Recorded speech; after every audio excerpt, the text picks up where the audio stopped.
Welcome back to Parents in Public Schools with the One Katie Pack. I'm one of your hosts, Liz Johnson, and we have Melissa Nixon, who's our other host. But we have with us two guests today from the Robert R. Shaw STEAM Center in Katy ISD.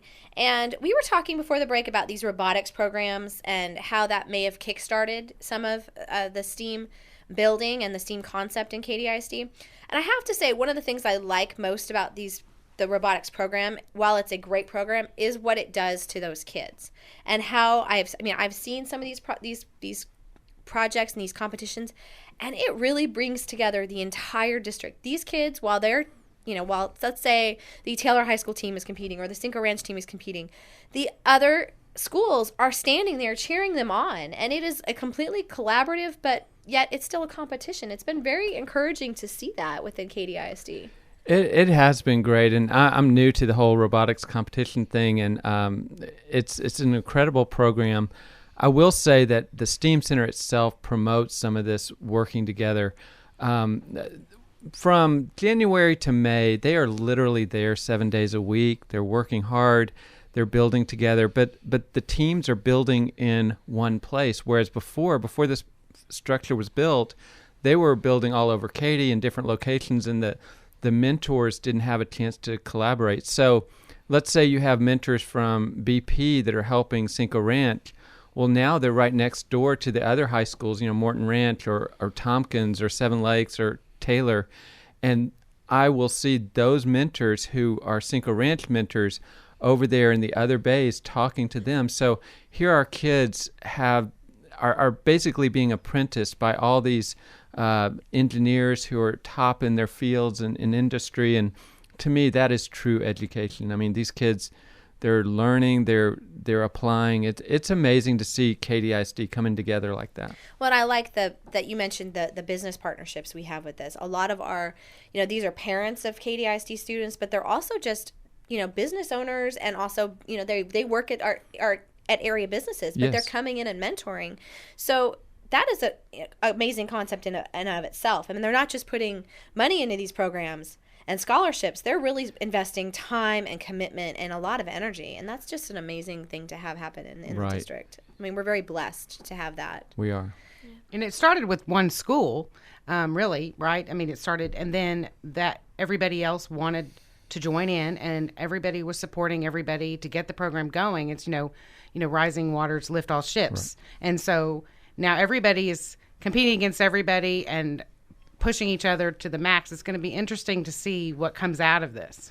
Yeah, just last weekend they had a competition, and at the end, teams choose other teams to go into the finals with, and so Cinco Ranch chose Tompkins. They went to the finals. They won their competition. So just things like that are fun. It just sounds like, making science fun. It really Yeah. is. It's, we're all, like I said, we're all born scientists and artists, and we just have to be given the tools we need to enhance that and grow with it. And it sounds like this program really does do that. And it started as basically robotics, but it's morphed into a lot of other things. And a lot of other age groups as well. So, I mean, can you kind of talk a little bit about the different programs we have and what's coming up and what we've done in Katy? Yeah, so, in addition to our robotics teams that come there to build and practice as they get ready for their competitions, we have, like I said, classroom projects that take place there. We've had everything from algebra, physics, audio engineering. You see this 20-foot base cannon being built there. I mentioned games. We had geometry students who were studying similar figures, so they took games like Jenga or Candyland, and they built giant versions of them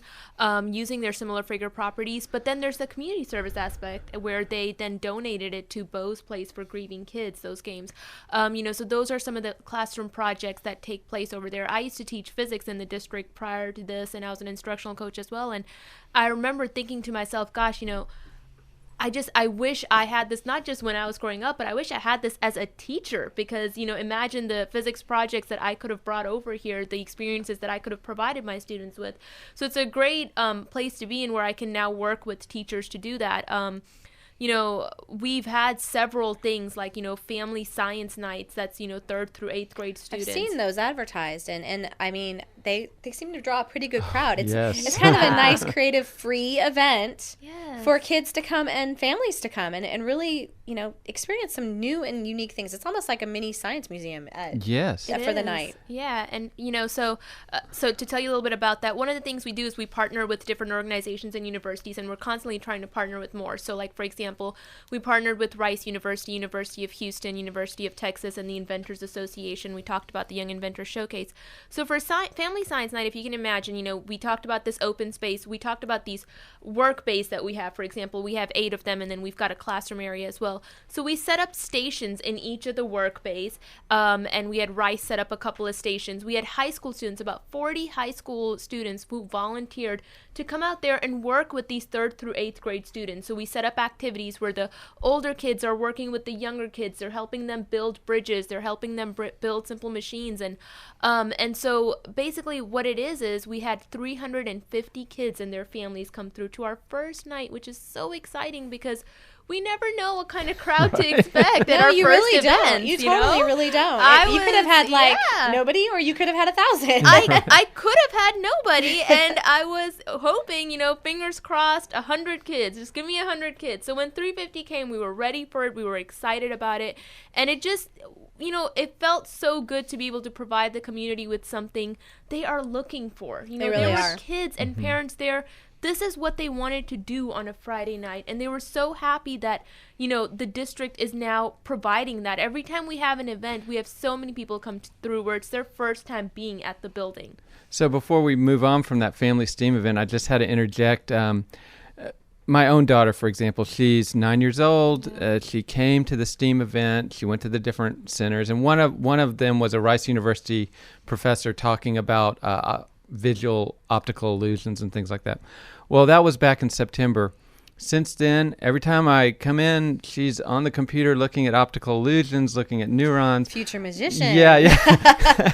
But so like yesterday morning, when I woke up, she wasn't watching cartoons. She was watching this science show about the neurology of and that's what we're here to do. We're here to get kids excited about science. Inspire is the word I was looking for. Thanks. Yeah, and it connects to the real world aspect too, because that neuroscientist was talking about, like, we all saw that dress on Facebook, right? Yeah. Where it's like gold and white or blue is and black. Is it blue or what color is it? It's blue and black, and he talked about why you see different colors, and that got kids so interested into neuroscience and how the brain's wired. So, I mean, those are, like we said, that's what engages kids. That connects science to not just something that's taking place in a classroom, but to something they see in everyday life, and that's what we want to do. Well, I have to say, too, I know one of the things that I heard in the community before this was built was, what else is this community? Yeah. What else Yes. is this going to do besides robotics? And Right. how is this going to benefit anybody but the high schools? And Right. and one of the things, the vision was already there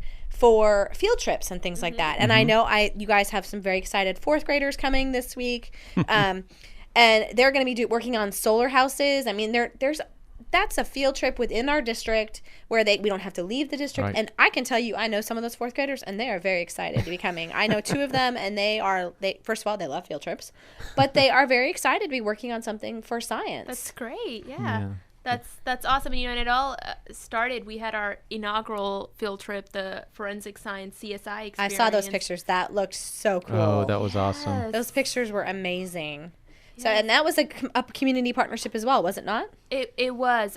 So we partnered with Fort Bend County Sheriff's Office, and we also partnered with a program called Faces for Facial Recognition, which is at the Houston Museum of Natural Science. So we try to bring some of those types of things to our kids down here. And, when I was an instructional coach prior to this, I was working with the forensic science teachers. It was a brand new course last year, juniors and seniors in high school taking, and we talked about how great it would be to have this great big place where we could have a crime scene set up for the kids to come solve. And we tried it in the classrooms. It was a little awkward. The kids were literally in the crime scene. That wouldn't happen, right? Right. So when I came to the STEAM Center as it was finishing, being built, thought, okay, how great would it be if we had crime tape going around? We had, an actual crime scene set up here, and then we had different stations where kids could go and get clues on, who killed Jack Johnson, so to speak. And that's exactly what we did. We have a great big screen in the Central Bay Area. We had a forensic anthropologist Skype in to kick off the event with our students. We had 6 total field trips serving 1,000 students in the district. We had CSU department there, fire marshal there, the captain there, you know, all sorts of different things going on for the kids to, and fine art students playing suspects in the crime scene. Okay, that's funny. I mean, like, come on, integrating the fun, that Yeah, just takes it yeah. right over the top. Yeah, That's that's right right. there. That just took it right over we had, the top. We had the wife and everyone there. Okay, that, but you know, Who was guilty of the crime, by the way? well, There were you go. two. There were It two, was yeah. a combined effort. Yeah. That is, I mean, but that just is an example of what we're looking for. Yeah. That is, but I think what people want these days in terms of education is we have very high standards for education, and we want teachers to be inspiring. And this is a center, and this is a concept that really teachers are very excited about. I mean, they Yes. are very excited they about are. this. The possibilities seem endless. They I really mean, do. And it's only as big as your imagination can go. That's right. Right. I mean, and the facility is designed to be that way. You know, being an open facility with different work areas, you know, it really prevents limiting Yeah. of what you can possibly do. You know, classroom is small, like you were saying. You know, you have the crime scene and Yeah. the victims and everybody in the same area. We love the name of the building we finally settled on. We really do. But one of the first suggestions was Center for Imagination and Innovation, and but imagination, innovation, that's what we're about. Yeah, I'm really impressed with what you guys have done so far. So when we come back, we're going to be continuing this discussion about the STEAM Center and the different concepts and what's coming next, and kind of go into that area. So if you have any questions for the STEAM folks, contact us at 713-339-1070. You're listening to Parents in Public Schools with